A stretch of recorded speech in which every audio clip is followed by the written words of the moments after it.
Selamat pagi anak-anak dan salam sejahtera untuk kelas 8. Bagaimana kabarnya pada pagi hari ini? Tetap bersukacita, Tuhan Yesus baik di dalam kehidupan kita.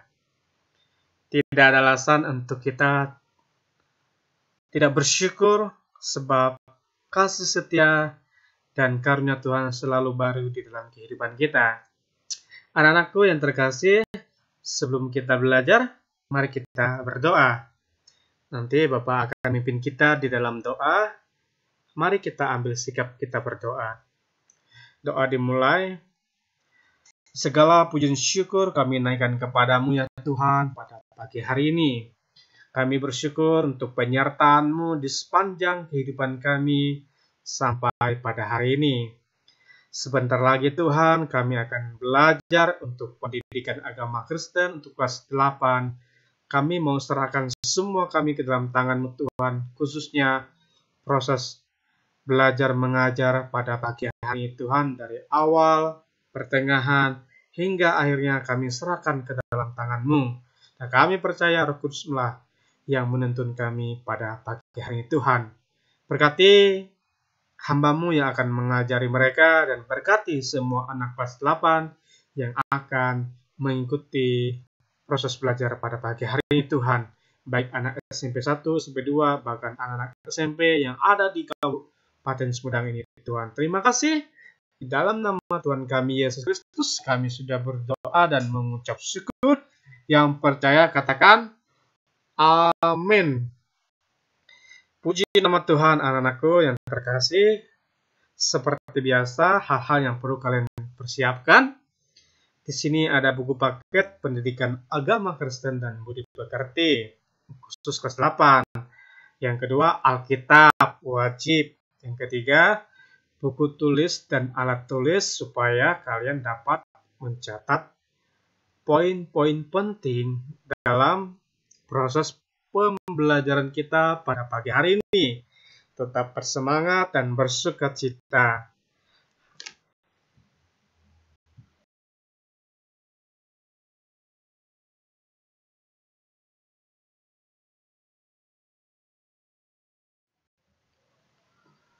Selanjutnya kita lihat di tujuan pembelajaran kita pada pagi hari ini.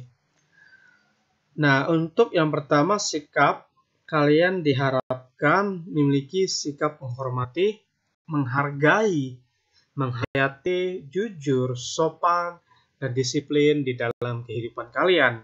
Sebagai anak-anak Tuhan, kita perlu menghormati sesama, menghargai perbedaan, menghayati iman masing-masing, jujur di dalam kehidupan, sopan di dalam pergaulan, dan disiplin di dalam setiap apapun yang kita kerjakan.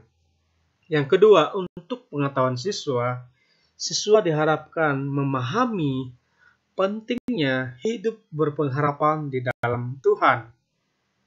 Dan yang ketiga, untuk keterampilan, siswa diharapkan mampu mengaplikasikan dalam kehidupan sehari hidup berpengharapan di dalam Tuhan.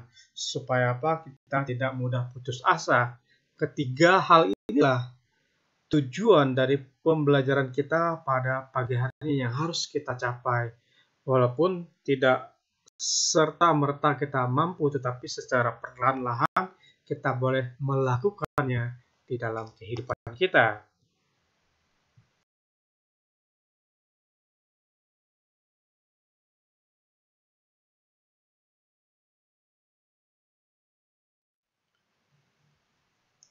Anak-anak silakan buka buku paketnya halaman yang ke-10 ya. Kita masuk di bab yang kedua pada pagi hari ini, hidup berpengharapan. Bacaan Alkitab kita di dalam 2 Korintus pasal yang ke-4 ayat yang ke-8. Dalam segala hal kami ditindas namun tidak terjepit. Kami habis akal namun tidak putus asa. Puji nama Tuhan. Kita belajar dari seorang yang bernama Paulus, tokoh yang sangat terkenal khususnya dalam Perjanjian Baru. bahwa dia berkata dalam segala hal kami ditindas. Anak-anakku, kata ditindas ini hal yang tidak enak ya. Tetapi kita lihat jawaban Paulus, namun tidak terjepit. Artinya walaupun ditindas, Paulus merasa mereka tidak akan terjepit. Kalau berbicara terjepit, itu sesuatu yang tidak enak ya. Yang namanya terjepit, coba tangan kalian terjepit. Itu hal yang tidak enak. Kami habis akal namun tidak putus asa. Bayangkan anak-anak, kalau orang habis akal, ya, manusia secara normal kalau habis akal biasanya dia akan stres, bahkan sebagian orang bisa kehilangan akal sehatnya dan bisa menjadi gila. Tapi Paulus menegaskan namun tidak putus asa. Jadi di dalam kehidupan kita, Bapak boleh ingatkan apapun tantangan dan persoalan yang kita hadapi, jangan membuat kita putus asa. Kita harus hidup berpengharapan di dalam Tuhan. Selanjutnya kita lihat di pengantar kita bahwa di kota Tagaste, Afrika Utara, tinggallah keluarga dengan 3 orang anak. Sang ibu bernama Monica, ia adalah seorang Kristen yang taat. Perhatikan, ada seorang ibu yang bernama Monica, dia sangat taat. Sementara sang bapak bernama Patricius, seorang pejabat tinggi di pemerintahan yang membenci kekristenan. Artinya berlawanan ya, seorang istri taat, seorang suami sangat benci dengan istilah Kristen. Tak segan-segan ia mencemooh istrinya bila hendak mengajarkan iman Kristen kepada anak-anaknya. Seharusnya hal yang positif, hal yang didukung, tetapi hal tersebut tidak menjadi persoalan yang begitu berat yang harus dijalani oleh Monica. Di bawah pengaruh buruk sang bapak, anak sulung hidup dalam pesta pora, foya-foya, dan pergaulan bebas. Walaupun sang ibu terus menasihati anak itu tetap saja bandel. Inilah persoalan yang dialami oleh ibu yang taat atau seorang ibu yang benar-benar sungguh di dalam Tuhan, menghadapi suaminya dan juga anak sulungnya, di mana anak sulungnya sampai hidup dalam pesta pora, foya-foya, apalagi pergaulan bebas. Anak-anakku yang terkasih, kalau kita sudah hidup di bagian-bagian itu, biasanya orang tua kita sangat tersakiti hatinya. Jangan pernah kita hanya berpikir ketika orang jahat sama kita, baru orang tua kita sakit hatinya. Justru kalau perbuatan yang kita tunjukkan kepada orang tua itu hal-hal yang negatif, itu bisa menyakiti hatinya. Tidak mau kan kalian menyakiti hati orang tua kalian? Pastinya tidak mau. Janganlah pernah melakukan hal demikian.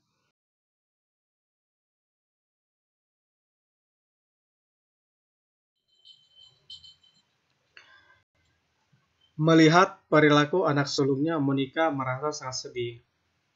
Segala cara telah dia lakukan untuk menyadarkan anak sulungnya.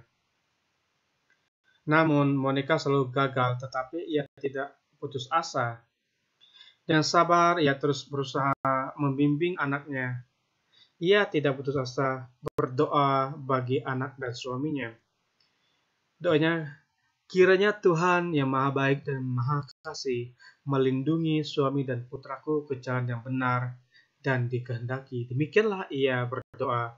Doa itu dinaikkan bertahun-tahun lamanya dengan tekun dan tabah. Inilah ketulusan orang tua berharap kepada anaknya. Bapak percaya di dalam kehidupan kalian, demikianlah orang tua terhadap kalian. Orang tua pasti menginginkan yang terbaik buat kalian. Bahkan ada orang tua kalian yang terus mendoakan kalian. Mungkin saat kalian tidur, saat kalian bermain, kalian tidak sadar ada orang tua yang mendoakan kalian. Suatu hari, Patricius sakit keras, ayahnya ya, atau suaminya. Sesaat sebelum meninggal dunia, ia bertobat dan meminta agar dibaptis. Sayangnya, hal tersebut tidak membuat anak tertuanya berubah.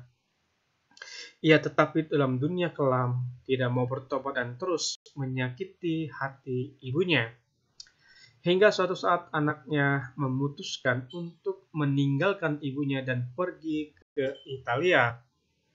Hati Monica benar-benar hancur. Ia begitu sedih harus berpisah dari anaknya, apalagi usia yang ke-29 tahun anaknya belum berubah. Monica tidak kehilangan pengharapan. Ia terus mendoakan anaknya. Puji nama Tuhan, walaupun bapaknya meninggal dan akhirnya percaya kepada Tuhan Yesus dan mau dibaptis, tetapi hal tersebut tidak merubah karakter seorang anaknya. Tetapi kita lihat bagaimana lagi hati seorang ibu yang bernama Monica tetap berharap dan tidak mudah putus asa. Saat itu pun tiba di Italia, tepatnya di kota Milan. Sang anak bertemu dengan Uskup Ambrosius yang kemudian membimbingnya secara pribadi. Akhirnya tepat pada tanggal 24 April tahun 387, kita belum ada ya, doa menikah yang dinaikkan lebih dari 20 tahun itu akhirnya terjawab. Hari itu anaknya memberikan diri untuk dibaptis, memutuskan hidup baru dan bertobat untuk kemudian meninggalkan dosa-dosanya. Jadi anak-anakku yang terkasih, kita lihat bagaimana perjuangan seorang ibu yang bernama Monica sekitar, ya, di sini dicatat 20 tahun lamanya dia berdoa, akhirnya doa terjawab. Pertanyaannya, apakah itu waktu yang pendek?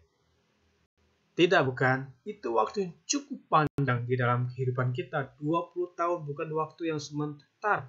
Tapi Monica memiliki hati yang benar-benar sungguh memiliki pengharapan di dalam Tuhan. Dan akhirnya kita lihat kisahnya bahwa anaknya akhirnya dibaptis dan akan meninggalkan dosa-dosa lamanya dan hidup dalam kehidupan yang baru di dalam kasih Kristus. Puji nama Tuhan.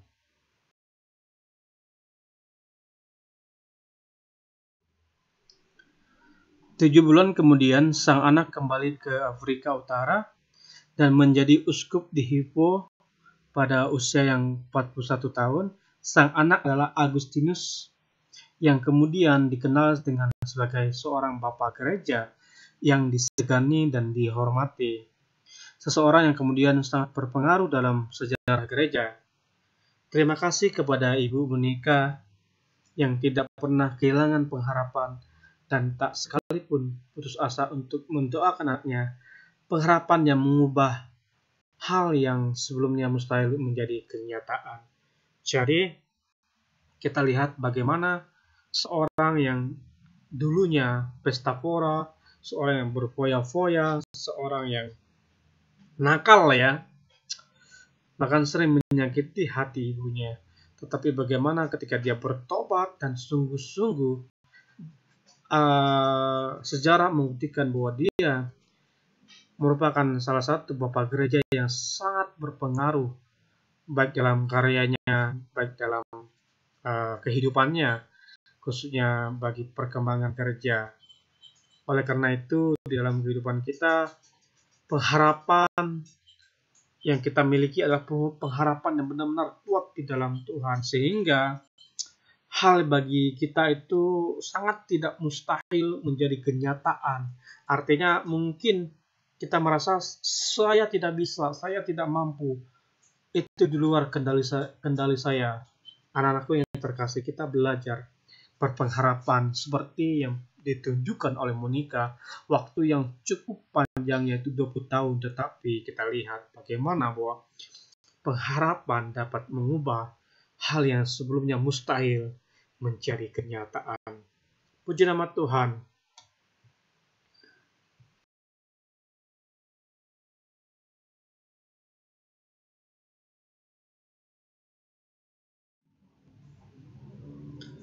Selanjutnya kita masuk di bagian B, berharap akan kedatangan Mesias. Sejak Salomo wafat, kerajaan Israel terpecah dua, tidak ada lagi raja yang dapat membawa bangsa itu mencapai masa kejayaan seperti pada zaman Daud dan Salomo. Jadi sejak meninggalnya Salomo, kerajaan Israel tidak berjaya seperti sebelum-sebelumnya. Mereka bahkan menjadi tawanan dan dibuang ke Babel. Selama itu umat Israel menanti-nantikan Allah untuk memulihkan mereka kembali menjadi bangsa merdeka dan makmur, seperti yang dinubuatkan oleh para nabi. Yesaya pasal yang ke-40 ayat 1 sampai 2 dan Mika 5 ayat 1 sampai dengan ayat yang kedua. Jadi kita lihat bagaimana bangsa Israel di dalam masa pembuangan mereka tetap menantikan Allah untuk memulihkan kerajaan mereka seperti pada zaman Salomo dan Daud.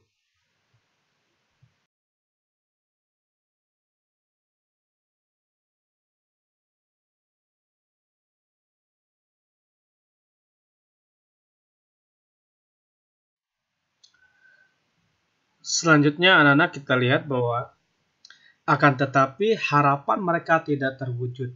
Selepas dari masa pembuangan di Babel, mereka malah mengalami penjajahan dari bangsa Mesir, Syria, serta Romawi.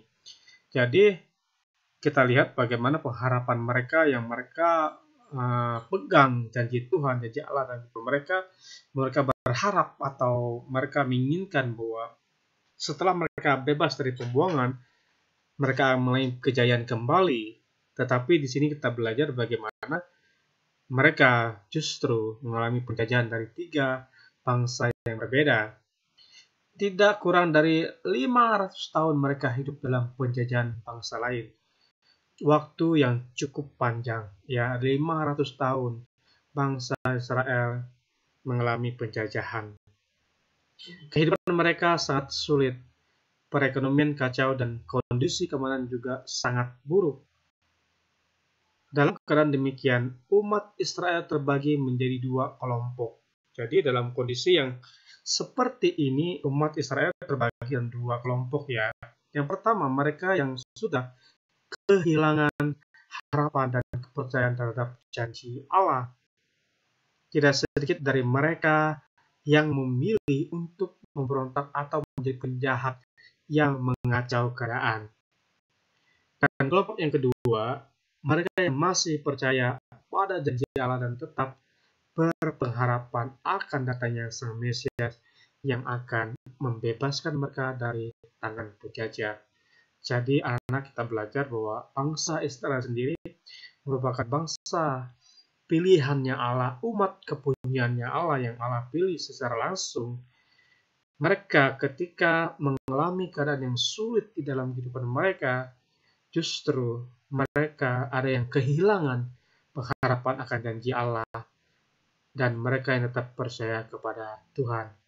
Oleh karena itu, di dalam kehidupan kita sebagai anak-anak Tuhan, penting sekali untuk kita terus memiliki pengharapan yang kuat bahwa Tuhan akan menolong kehidupan kita. Apapun tantangan dan persoalan yang kita hadapi, karena Tuhan pasti menepati janji-janjinya di dalam kehidupan kita. Tuhan tidak pernah berhutang kepada kita. Puji nama Tuhan.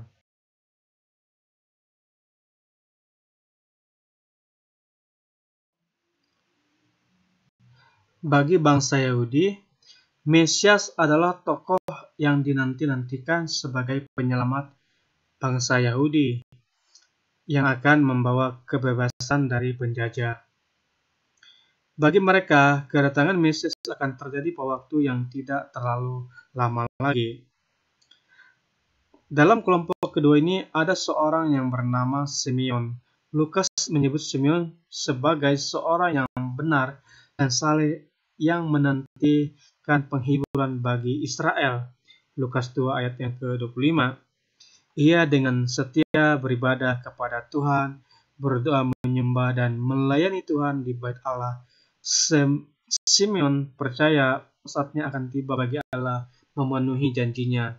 Kepercayaan yang harus dipegang dan dipelihara sampai masa tuanya. Jadi kita lihat bagaimana kelompok yang kedua ini ada Simeon, orang yang tetap setia, tetap beribadah kepada Allah. Simeon memiliki pengharapan yang kuat di dalam Tuhan. Tentu tidak mudah bagi Simeon untuk terus mempertahankan keyakinannya, itu apalagi di tengah ketidakpastian nasib bangsanya. Terus juga keadaan fisiknya yang semakin menurun karena usia lanjut. Akan tetapi Simeon tetap berpengharapan. Ia teguh meyakini bahwa ia akan melihat Sang Mesias yang ditunggu-tunggunya itu. Lukas 2 ayat yang ke-26. Pengharapan Simeon tidak sia-sia. Suatu hari Roh Kudus menggerakkan hatinya untuk datang ke bait suci. Di sana ia bertemu dengan Maria dan Yusuf yang sedang membawa bayi Yesus. Sebagaimana dalam aturan hukum Taurat, beberapa hari setelah dilahirkan setiap laki-laki harus dibawa ke bait suci untuk diserahkan kepada Allah. Jadi pengharapan yang dimiliki oleh Simeon tidak akan sia-sia. Bagaimana Roh Kudus menggerakkan hatinya sehingga dia boleh bertemu dengan Yesus yang adalah Mesias yang ditunggu-tunggu. Itu. Jadi pengharapan yang seperti Simeon miliki itu wajib kita miliki di dalam kehidupan kita, sehingga apa yang bagi kita itu mustahil, Bapak percaya Tuhan pasti membuat menjadi nyata di dalam kehidupan kita. Asal kita mau berpegang teguh pada pengharapan bahwa Tuhan sanggup melakukan di dalam kehidupan kita. Amin.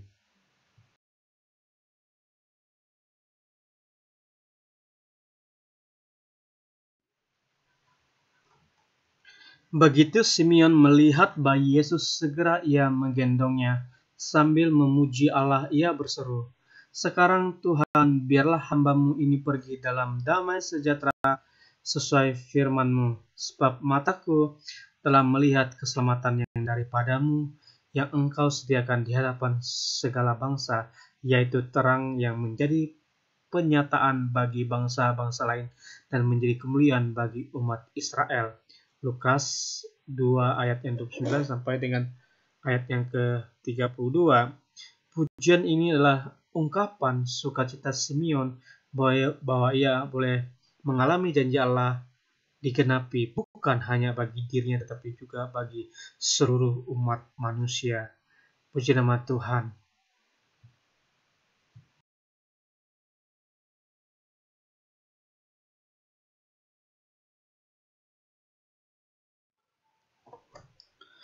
Anak-anak, kita masuk di bagian C, pentingnya memiliki harapan.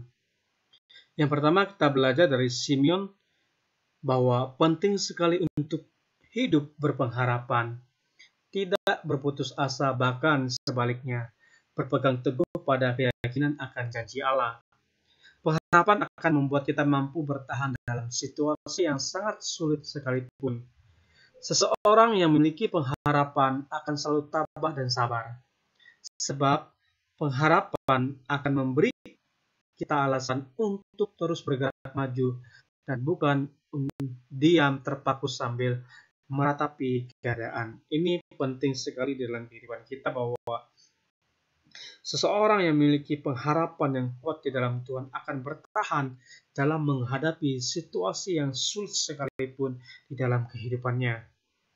Pengharapan seumpama motor yang menggerakkan roda hidup kita melewati jalanan terjal dan berliku. Itulah sebabnya penulis kitab Ibrani menggambarkan pengharapan sebagai sau atau jangkar yang kuat dan aman bagi jiwa.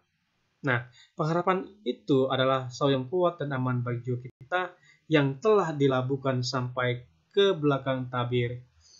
Ibrani pasal 6 ayat 19. Nanti anak-anak bisa baca di Alkitabnya juga. Sebuah kapal tanpa sau akan mudah lepas terbawa ombak. Begitu juga bila kita hidup tanpa pengharapan, akan sangat rapuh dan mudah terbawa arus dunia yang menyeret. Jadi pentingnya pengharapan di dalam kehidupan kita, selain pengharapan membuat kita mampu bertahan dalam keadaan sulit, ternyata pengharapan digambarkan seperti motor yang menggerakkan roda kehidupan kita. Dan pengharapan juga digambarkan seperti sau atau jangkar pada sebuah kapal laut. Ya, nanti kita akan belajar juga. Jadi penting ya di dalam kehidupan kita untuk kita memiliki pengharapan yang kuat di dalam Tuhan. Dan Bapak percaya kalau kita anak-anakku yang terkasih memiliki pengharapan yang kuat, maka persoalan demi persoalan kita akan hadapi dan percaya Tuhan pasti menolong kehidupan kita.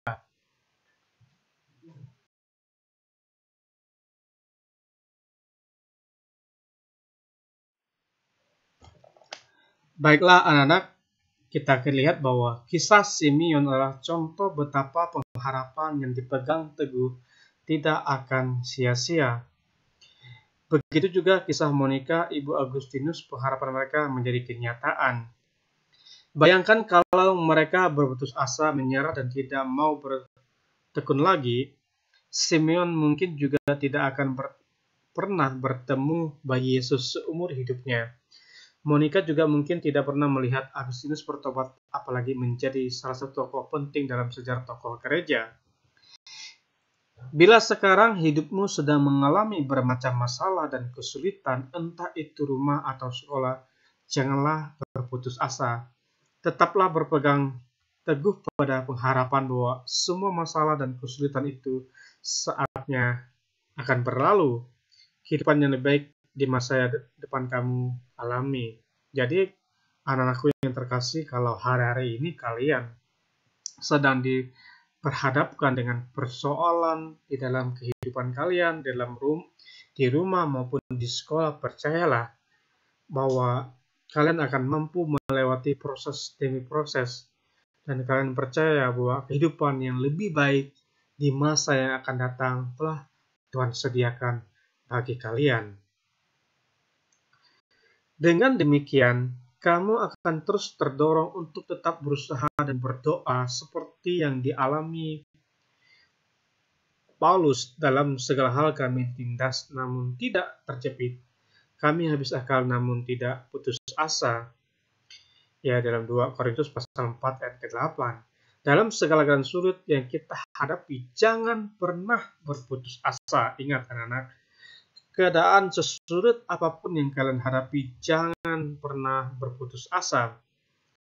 Berpegang teguh pada pengharapan bahwa akan ada saatnya segala kesulitan itu pasti berlalu. Kuncinya adalah bertekun dalam doa dan jangan berhenti berusaha. Lakukan yang terbaik dari apa yang dapat kita lakukan. Selebihnya kita serahkan kepada Tuhan. Sangat benar sekali bahwa di dalam kehidupan kita sudah berdoa dan berusaha. Terus kita melakukan yang terbaik apa yang bisa kita lakukan. Selebihnya kita serahkan kepada Tuhan. Karena Tuhan pemilik semuanya. Itu akan membuahkan hasil yang baik. Tidak saja bagi diri kita, tetapi juga bagi orang-orang di sekeliling kita. Tuhan tahu yang terbaik untuk kita dan Dia tidak akan pernah mengecewakan kita. Jadi anak-anakku yang terkasih, bahwa kita berharap segala sesuatu akan membuahkan hasil yang baik. Tentunya semua kita berharap demikian. Dan kita juga berharap kebaikan tersebut bukan hanya untuk diri kita sendiri, tetapi untuk semua orang, khususnya mereka yang ada di sekitar kita. Dan Bapak percaya Tuhanlah tidak akan pernah mengecewakan kita. Tuhan pasti melakukan bagiannya di dalam kehidupan kita.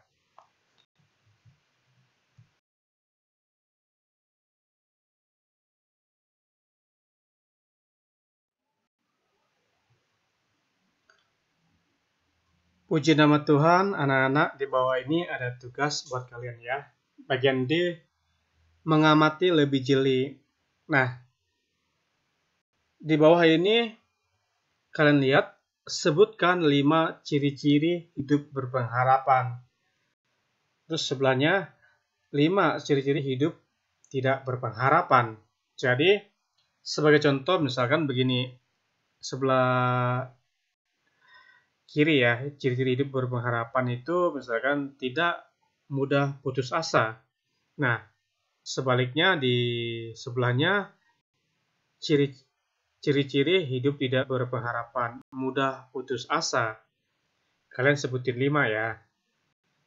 Tetap semangat dan bersukacita. Tuhan Yesus baik dalam kehidupan kalian.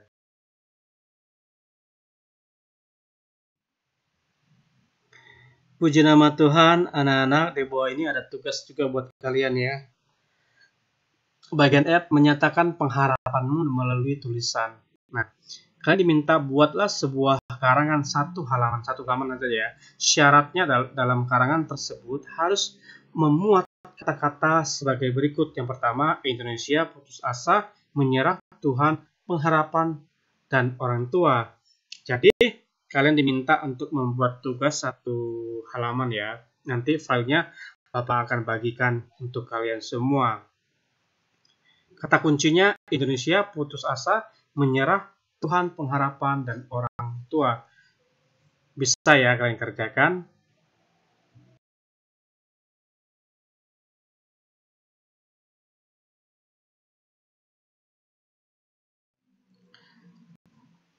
Kita akan masuk ke kesimpulan kita pada pagi hari ini. Yang pertama, pengharapan adalah keyakinan pada saatnya hal-hal baik akan terjadi cepat atau lambat. Yang kedua, pengharapan itulah yang memungkinkan kita untuk selalu tabah dan bertekun dalam doa. Yang ketiga, hidup tanpa pengharapan sangat rapuh. Kita mudah putus asa dan meratapi diri. Akibatnya kita tidak akan pernah keluar dari keadaan sulit yang kita alami. Yang keempat, ketekunan dalam berpengharapan akan selalu membuahkan hasilnya yang baik. Tidak saja bagi diri sendiri, tetapi juga bagi orang-orang lain di sekeliling kita. Yang kelima, bahwa sumber pengharapan kita adalah Tuhan.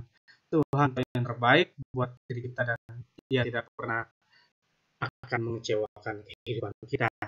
Puji nama Tuhan, inilah kesimpulan kita pada pagi hari ini.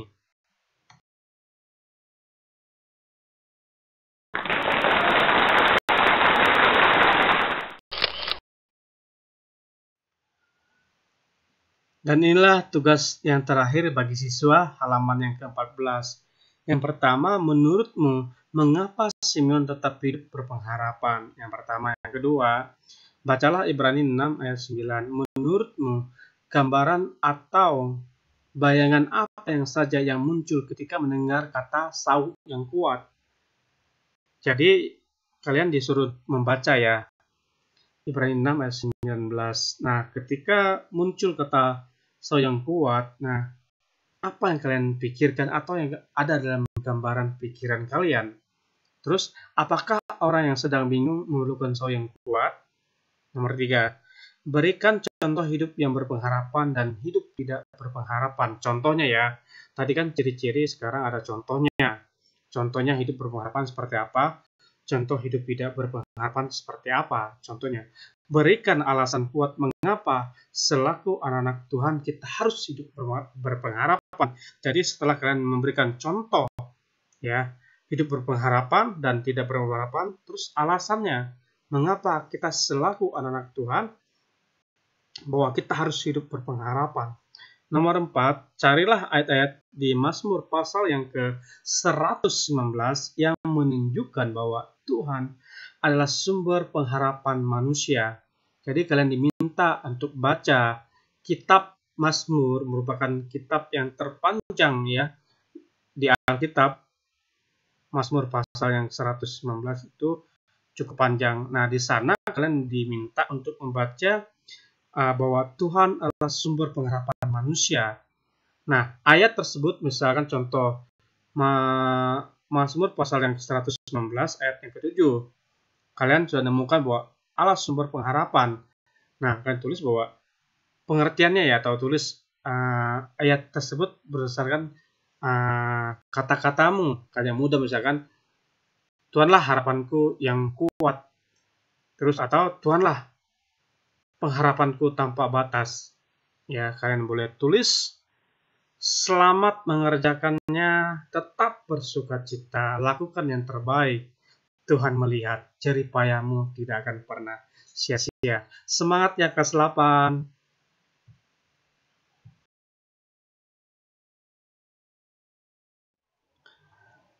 Anak-anakku kelas 8, demikianlah proses ngajar mengajar kita pada pagi hari ini. Kita akan berdoa ya untuk mengakhiri perjumpaan kita pada pagi hari ini. Bapak akan memimpin kita di dalam doa. Ambil sikap masing-masing ya. Bapa kami yang bertakhta dalam kerajaan surga, kami mengucap syukur pada pagi hari ini Tuhan, kami telah belajar untuk kami boleh hidup berpengharapan kuat di dalam Tuhan.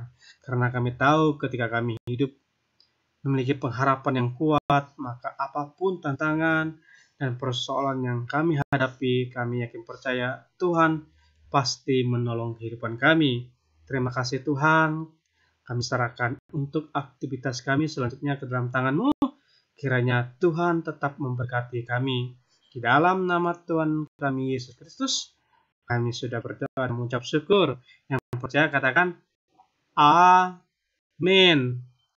Beri tepuk tangan yang paling mulia buat Tuhan kita Yesus Kristus. Haleluya. Selamat pagi dan salam sejahtera. Sampai jumpa di minggu yang akan datang. Tetap semangat.